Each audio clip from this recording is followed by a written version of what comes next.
Hi, Kit. How are you doing? I'm doing great. How are you? Great. Great show.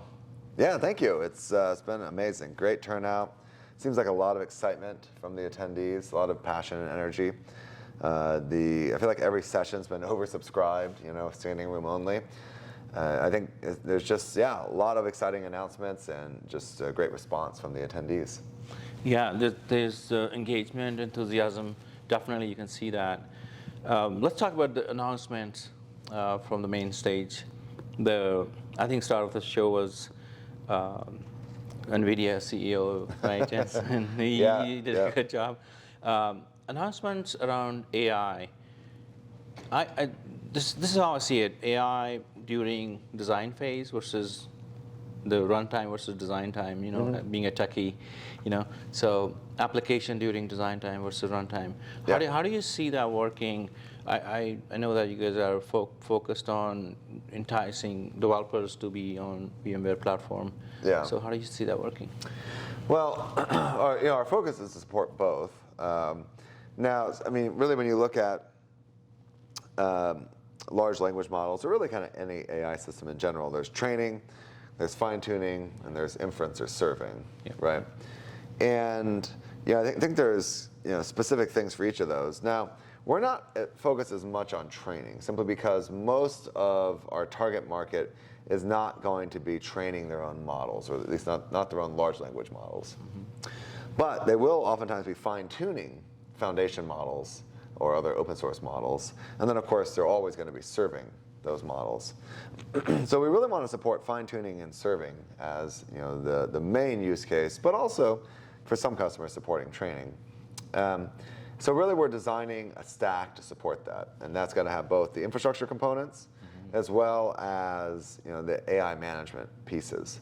And what we've announced are really two different flavors, or maybe two different options for that. The first, as you mentioned, is the private AI foundation with NVIDIA. Yeah. And so that's taking, of course, NVIDIA hardware plus our infrastructure layer and some additional goodies that we're adding in their new tech, along with NVIDIA's AI enterprise portfolio. Now, the other thing we announced is private AI reference architecture. And so that's built on VMware Cloud Foundation, but it's not sort of a specific product or solution that we're selling. It's really more of a guide or a framework to support customers in pulling together these different open source pieces to enable this end-to-end solution. Now, over time, I think we would like to productize something more there, but just in this initial focus, it's really more of a reference architecture. Makes sense. Yeah, I think that's the right approach, to be honest with you, because we're all trying to figure out the right use cases for large language models and specialized models which will be trained with your private data. That's another sort of piece to it, right? Mm-hmm. So you mentioned during 4 o'clock keynote about you guys trained the model for VMware, the CLIs and VMware intelligence, if you will. You have put that into a model. Yep. So you said it took 4 hours to train on certain. Yeah, it's pretty fast, just like an A100. Yeah, so it was a model from Hugging Face called StarCoder that we took. And we fine-tuned it on some VMware source code, as well as some of the source code used by VMware admins to automate VMware systems. This would be like PyVMami, Power CLI, and so forth. Yeah.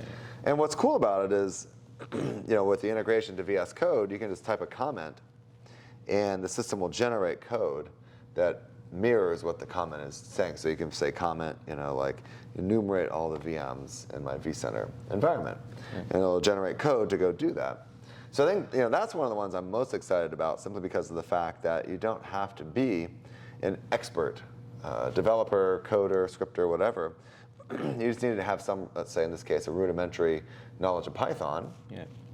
And then you can start using the AI system to generate the PyVMami code. So I think it's like a really, really powerful thing, and it's a great way for a lot of our admins who may not feel totally comfortable on the command line or in a scripting environment to start being productive there.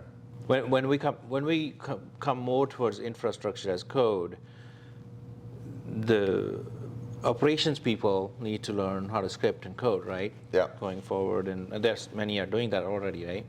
So having that access to the syntax is right, because most of the time I was a developer for a long time. Yeah. And like most of the time it just nuanced little things like which don't make any difference, but you have to get that right. You know, the semicolon has to be there. You know, otherwise it's logically. So it will do that for you. So a lot of productivity will come from there. And just finishing up the AI piece, the use of generative AI specifically in security space. How do you see that working? In general, as industry-wide? Oh, huge. I mean, I think there's a few different aspects there. So, I mean, just as a good example would be the NSX Plus Intelligent Assist that we demonstrated, right? This notion of actually combining both analytical AI as well as generative AI to dramatically reduce the amount of time it takes to triage and root cause and remedy an attack that's happening. And so, you know, I think the challenge is that today, oftentimes, a lot of these sort of cyber sleuthing to figure out what's happening, it takes real expertise, and it takes a lot of manual work. And that naturally leads to a lot more costs, but also a lot more risk, because you might be missing some things. And so I really think that leveraging AI can better help to ferret out the attacks that might be happening within your environment, and then to very quickly patch and remediate them. So I think, you know, when you look at overall from a cyber point of view, we can massively reduce risk overall across all businesses, and absolutely reduce costs as well. So I think it's really a win-win. And I think it's one of those things where you're going to see more and more vendors starting to leverage AI as part of their products. Yeah, that's great. Another piece is, I break my promise here. All good. Another AI-related question. So there's compute, and we have main three basic components of computing: compute, storage, and network, right? So there's some smartness which can come into storage, which can help enhance security as well, right? Like as you put the data on disk, it's like there's some things churning to make sure that bytes are being written right and all that. There's a lot of innovation happening in the startup space, and some big vendors are also taking a stab at that. So I think the storage is getting smarter. My question is more on the network side. Of course, compute is getting smarter, always. On the network side, any usage pattern you have seen from your customer base, or as an industry level, TPUs kind of stuff, right? Yeah, but I really look at it more. I mean, there's the security piece we talked about, but I think really what's happening that we're seeing is trying to up-level the constructs with which you're managing a network. Yeah. So traditionally, as you know, it's like all IP-based and you're kind of managing at this low level. But what we're really trying to do, and I think it's really where the industry is going, is to try and manage more at an application level. And so that you attach a set of policies to an application, and then that has a downstream effect of configuring the firewall or the router or whatever it is in just such a way. But our software can actually keep a mapping of that, so as the application changes, as the policy changes, we can make sure the firewall rules or what have you are also updated. So yeah, that generative AI can help that in that space as well. Yeah.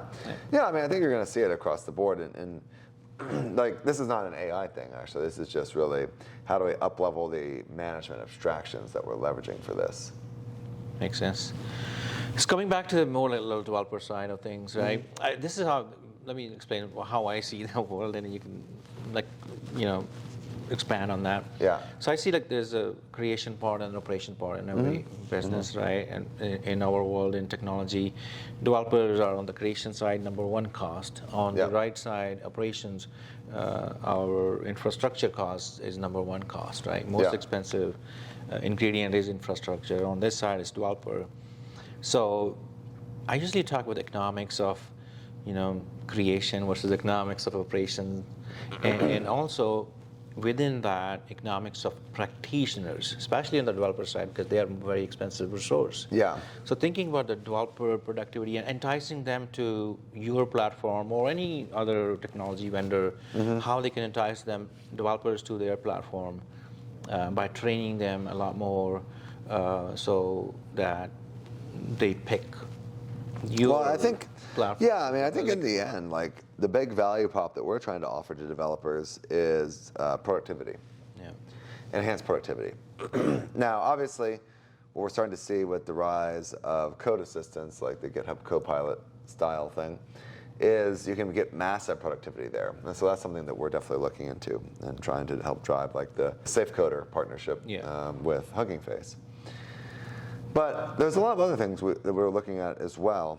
And a big focus right now from our Tanzu organization is around this notion of sort of the paved road or like the golden path type thing.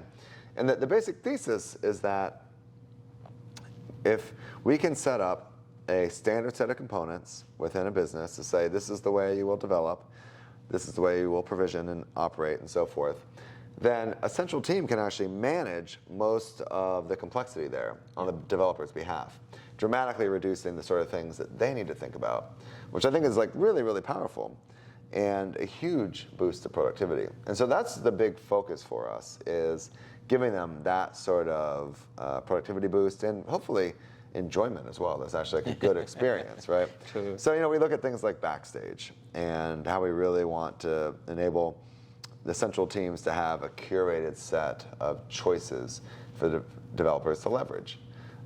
Things like standardizing the CI/CD pipeline, and there's all these other pieces that sort of go into it, just making it as easy as possible for them to do their development work, to stand up new apps, etc. Yeah, I was talking to Betty Junot earlier today. Yeah. It was a good discussion around the whole piece.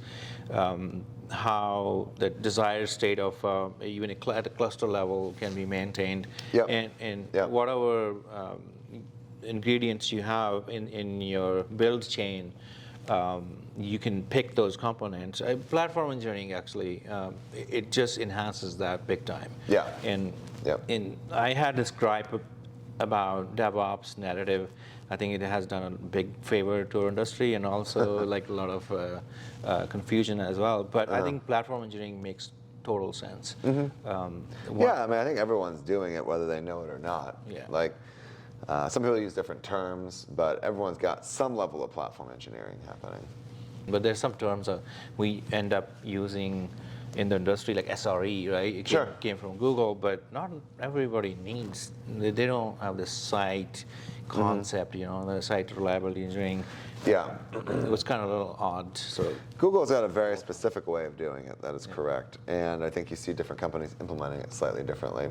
Yeah. But the basic idea is, going back to the paved road thing, I mean, this is what Google has, is a certain way of doing things, and like the Borg system and so forth. And so I think that the idea is, if you can have that sort of standardization, you can build a lot around it.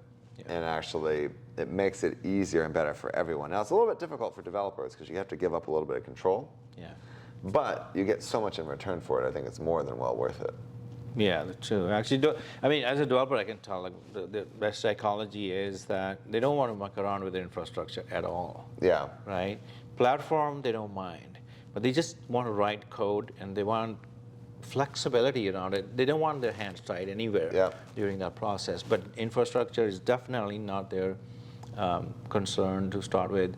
For most developers, of course, if you're a developer at Facebook and you are in charge of the whole stack, then every millisecond matters because scale is so big, right? Yeah. So software-defined edge, right? Edge is the big talk for the last few years. It's expanding, and we will do most of our AI inference at the edge, as we know. Quite likely, yeah. I usually say that in the absence of standards, open source becomes standards, and some vendors which sit in the middle, they become kind of a standard, because there's so many people trained on these platforms. VMware is pervasive, as pervasive as Microsoft is at enterprise. there's hardly any company, I think, which doesn't have it. Different levels, different spend levels and all that, right? How do you see edge evolving in the role a platform like VMware can play there? Yeah. Well, I think as you said, AI is going to be a huge workload there. I think what we're seeing is just a proliferation of use cases that require more advanced compute at the edge. And historically, I think folks have gotten away with kind of specialized or very lightweight systems and kind of maybe ad hoc put together systems. But a couple of things. I think there's a clear consensus that edge should be viewed as kind of a special type of cloud location. Yeah. That it's kind of like yet another cloud region, or maybe an availability zone, if you will. Obviously much smaller, like dramatically smaller in scale, but conceptually should be able to be managed in a very similar manner, right? And then I think, as I was saying before, the other aspect of that is that the edge is going to get much more enriched with these additional applications. And those applications will have some additional criteria requirements, things like, if it's a lot of AI, potentially GPUs, but maybe not. Maybe you can do inference via CPU. Yeah. We'll see. Possible. So as that's happening, it makes more and more sense to adopt the right sort of architecture that is, sort of inspired by cloud, but that works well, even in disconnected states or offline states, which oftentimes is a reality for the edge. And it's not going to be fully connected at all times. True. So I think it plays well into a set of strengths that we have. Now, the other piece of it is that while you need the infrastructure piece, you also need the right app pieces. So a lot of our focus has been around partnerships and kind of a very vertical specific focus, looking at telcos and what we're doing for the edge. There's like a big private mobile network that we announced, built on our edge compute stack. Retail, that's another one. So we have the retail edge that we announced. And so all of these are different flavors of that same overall architecture, which is taking cloud to the edge and kind of treating it as yet another cloud location, but obviously with some special types of differences from what's currently public cloud. So I think that the overall strategy we have very much matches where the industry is going and what customers are looking for based on our conversations with them. Great. Yeah, you talk about partnership and alliances, right? And when it comes to partnerships, two of your big partners, Dell, very close. You guys were part of it, and HP is another one, right? So they have launched their own cloud sort of operating system, and they're trying actually. Let's put it that way. Yeah, they're just dipping toes into that right now. Yeah. So HP has GreenLake there, and Dell has Apex, right? Yeah. So how do you see that? Like, does it collide with you guys? And No, not at all. I mean, I think really what we're looking to do is how to work better together more closely. So I think where they're going is toward that cloud model on-prem and specifically at the edge. And especially if you can get to the point where you could even get some dynamicism in the number of hosts that are there. Now that gets way harder to do for a variety of reasons. It is, yeah. But the management model, I think, is going the right direction. So it's all really about us working more closely with these partners to really integrate that management to have a more holistic solution. So no, but I think the innovations they're driving there totally make sense. Yeah, actually, I'm a very big public cloud proponent. I always say that's the industrialization of computing. And I usually call VMware bridge to cloud. Of course, like portability is very important of workloads, and VMware enables that. I always say that, like without any hesitation. It doesn't matter which conference I'm at. Of course, Red Hat is doing a pretty decent job as well. So Red Hat and VMware are pretty good position-wise there, right? But VMware is more well-entrenched. I mean, Red Hat's big focus is OpenShift, of course. I think we're taking a slightly broader point of view and looking at it from an infrastructure, apps, management, security, et cetera standpoint from in a multi-cloud world. So It's not really, I look at it a bit differently. It's not just like a bridge to cloud. What we're really trying to do is, because I don't think everyone's trying to move everything to public cloud. I don't think you're saying that either. No, I'm not saying that either. But I think, what I look at is stuff's kind of everywhere. Yeah. It's a bit of a mess. This is the cloud chaos phase. Yes, it is. And what we're trying to do is provide the right sorts of tooling to help manage that technical debt, manage that chaos. And so it's going to be one of these things where no one's ever going to be in some perfect state where you get everything just to the cloud you want and blah, blah, blah. Because even if you could do that somehow, what you're going to want is going to change. And so then you might need to be in a different cloud. So the natural stance has to be that you've got a multi-cloud architecture that gives you that sort of flexibility in terms of where you provision your apps and the ability to put them in the right place based on their requirements. Yeah, I think that makes perfect sense. And the last question. The acquisition is going to go through, right? And what are your... We expect it to go through by the end of October. Yes. As a CTO of VMware, what are your aspirations, or if there are any fears, or like a big positive on things? Like what are you feeling? Well, I think it's been great interacting with Hock Tan and the Broadcom team over the past 15 months now, something like that. We've had the opportunity to really help to educate them on the details of our business and to really emphasize where we're seeing it going. It's been great to see sort of Hock reciprocating, not reciprocating, but following up on that with blog posts detailing sort of his evolved thinking on things, right? The importance of things like Tanzu and our cloud programs and partners, and his commitment to investing an additional, $1 billion plus into engineering. So I think those things are all great. Obviously, the big focus right now is really around the regulatory approvals. Yeah. And again, we expect those to be able to get in and to be able to close the deal by the end of October. And I think as we start to do that, then we'll start getting more specific around what the next steps look like. Yeah. I'm not supposed to ask too many questions, but because the deal is not closed yet. Yeah, well, still, I think there's just not that much knowledge either as well, because the first goal is, of course, to get the regulatory approval. If we don't get that, then the deal can't happen. But as we do get those, then I think there will be more clarity on the next steps. Yeah, I think you have Hock Tan being here at the conference gives a peace of mind to the partners. I think he enjoyed it. We took him around to a lot of the different areas of the conference, really giving him a first-person view of just the amazing event. Yeah, great. Thanks, Kit, for your time. Appreciate it. Thank you so much. Thanks for having me. It was great. Thanks. Thank you, guys.